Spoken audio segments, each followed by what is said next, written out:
नमस्कार दोस्तों, मैं आचार्य योगेंद्र गगनेजा आप सभी का एस्ट्रोलॉजी क्लासेस में स्वागत करता हूं।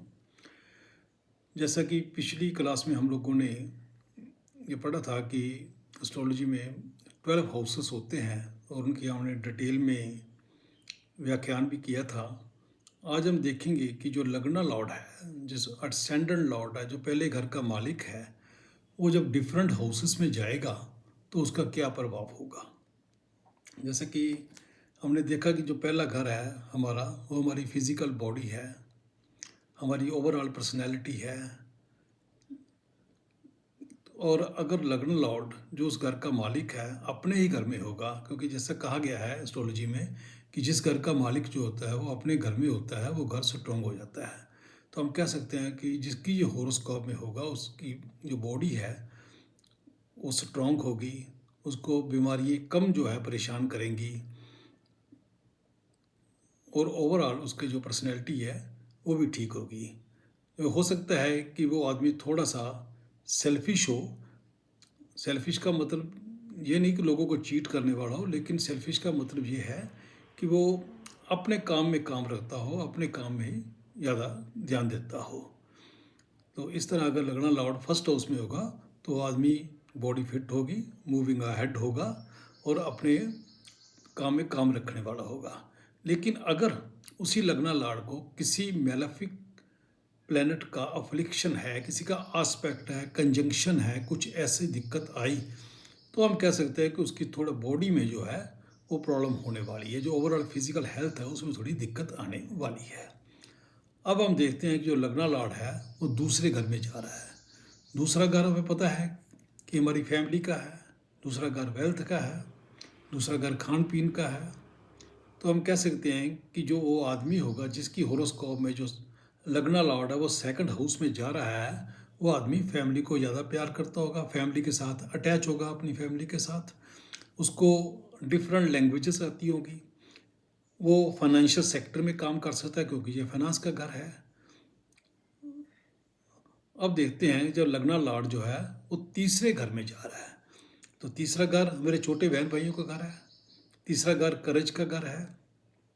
तो हम कह सकते हैं वो जो आदमी है वो अपने जो सिबलिंग है उनको प्यार करता होगा, उसके जो नेबर हैं, जो उसके यार दोस्त हैं, उनसे अच्छे उनके रिलेशन होंगे उनके। वो आदमी काफ़ी इंटेलिजेंट होगा, आदमी थोड़ा करेज वाला होगा। वो आदमी मैथमेटिशियन हो सकता है, म्यूजिशियन हो सकता है, क्योंकि थर्ड हाउस जो है वो हाथ भी हम कहते हैं। और इस तरह वो आदमी किसी इसी प्रोफेशन में ऐसे में भी हो सकता है। अब देखते हैं कि जो तीसरा लॉर्ड है, जो हमारा फर्स्ट लॉर्ड है, वो हमारे फोर्थ हाउस में जा रहा है। तो फोर्थ हाउस हमारा सुख स्थान है, माँ का स्थान भी है, घर है, व्हीकल है, कंफर्ट है। तो हम कह सकते हैं कि जिसका फर्स्ट लॉर्ड फोर्थ हाउस में जा रहा है वो आदमी काफ़ी कंफर्ट जीवन में होगा। उसके जो बर्थ के बाद फैमिली में काफ़ी कंफर्ट मिला होगा, फैमिली में काफ़ी प्रॉपर्टीज़ मिली होंगी, व्हीकल्स मिले होंगे। और सेकेंडली वो आदमी अपने आप को स्मार्ट दिखने की कोशिश करेगा। आप देखोगे, नोट करोगे, जिसका भी जो लग्न लॉर्ड है वो चौथे घर में है, वो आदमी हमेशा अपने आप को सुंदर और सुंदर दिखने की कोशिश में लगा रहता है। अब देखते हैं कि जो लग्ना लॉर्ड है वो फिफ्थ हाउस में जा रहा है। तो पांचवा घर हमारा क्या है? पांचवा घर हमारा किड्स का है, बच्चों का है। पांचवा घर हमारी एजुकेशन का है। पांचवा घर जो हमारा इंटेलिजेंसी का है। पांचवा घर पूर्व कन्या का, पूर्व कर्मों का भी पांचवा घर है। तो हम कह सकते हैं कि जिस आदमी की कुंडली में, जिसके होरोस्कोप में जो लग्ना लॉर्ड है वो फिफ्थ हाउस में जा रहा है, तो हम कह सकते हैं कि वो आदमी जो है वो काफ़ी इंटेलिजेंट होगा। वो अपने बच्चों से प्यार भी करता होगा, किड्स के साथ अटैच होगा, उसके बच्चे भी अच्छी पोजीशन पे होंगे, वो खुद भी अच्छी पोजीशन पे होगा, वो पॉलिटिक्स में भी जा सकता है। और अगर अब लग्ना लॉर्ड जो है, वो एक चीज़ और है, जब पांचवें घर में लग्ना लॉर्ड होगा तो उसका जो लर्निंग प्रोसेस है वो कंटिन्यूटी में रहेगा। जो भी उसकी सोसाइटी में इज्जत होगी वो उसके लर्निंग के कारण, उसकी नॉलेज के कारण होगी। आप किसी भी की कुंडली में देखोगे जिसका लगन लॉर्ड जो है फिफ्थ हाउस में है, तो वो आदमी काफ़ी इंटेलिजेंट तो होगा ही, जो उसका लर्निंग प्रोसेस है, जो सीखने की जो क्षमता है वो जीवन भर चलती रहेगी। वो एक चीज़ छोड़ के दूसरी चीज़ को करने को और सीखने की कोशिश करेगा, और आप सब जो सोसाइटी में उसकी इज्जत है वो भी उसकी नॉलेज के कारण होगी। लोग कहेंगे कि ये काफ़ी नॉलेजेबल आदमी है। अब लगन लॉर्ड जो है वो सिक्स्थ हाउस में जा रहा है। तो सिक्स्थ हाउस किस चीज़ का है? सिक्स्थ हाउस हमारी, हम कह सकते हैं कि दुश्मनी का भी है, एनिमीज़ का है, ऋण का है, कर्जे का जिसे बोलते हैं हम, और बीमारी का भी है। तो अगर तो लगना लॉर्ड हमारा स्ट्रॉन्ग हुआ, स्ट्रॉन्ग का मतलब किसी एफ्लिक्शन में ना हुआ और किसी के उसके ऊपर कोई ऐसा आस्पेक्ट ना हुआ, तो वो आदमी जो है वो डॉक्टरी लाइन में जा सकता है। क्योंकि ये लड़ाई झगड़े का घर भी है, तो वो आदमी जो है अच्छा एक नामी कवामी वकील भी बन सकता है, फाइनेंशियल सेक्टर में भी अपनी धाक जमा सकता है। लेकिन अगर ये प्लैनेट जो हमारा है, जो लगना लॉर्ड है, वो किसी एफ्लिक्शन में हुआ सिक्स्थ हाउस में जाने के बाद, तो हम कह सकते हैं कि वो आदमी अगर मेडिकल लाइन में जाता है तो वो डॉक्टर ना बन के कहीं कंपाउंडर बन सकता है। इसी तरह एडवोकेट ना बन के एडवोकेट का जो क्लरिकल स्टाफ है वो बन सकता है, किसी और क्लरिकल जॉब में जा सकता है। अब लगना लॉर्ड जो है वो सेवन्थ हाउस में जा रहा है। तो सेवन्थ हाउस मेरी स्पाउस का हाउस है, सेवन्थ हाउस जो पार्टनरशिप का हाउस है।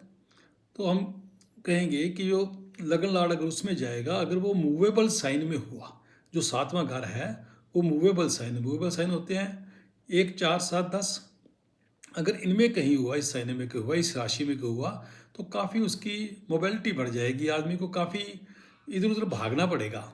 और सेकेंडली वो उसकी फॉरेन सेटलमेंट भी हो सकती है। और हम ये भी कह सकते हैं कि वो, क्योंकि ये स्पाउस का हाउस है, तो वो जो आदमी है वो अपोजिट सेक्स में भी काफ़ी इंटरेस्टेड हो सकता है।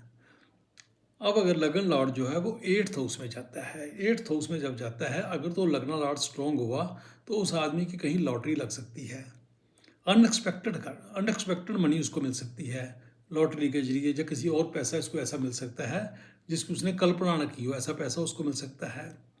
वो ऑकल्ट में, साइंस में जा सकता है, एस्ट्रोलॉजी कर सकता है, वो सीक्रेट सर्विस में जॉब कर सकता है।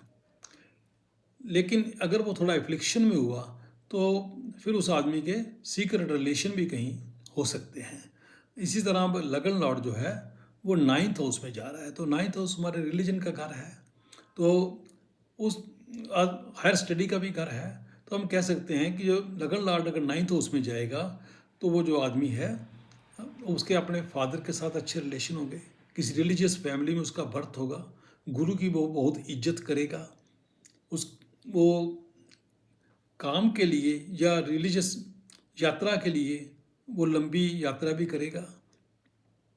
अब इस तरह अगर लगन लॉर्ड जो है वो टेंथ हाउस में जा रहा है, तो टेंथ हाउस हमारा कर्म स्थान है।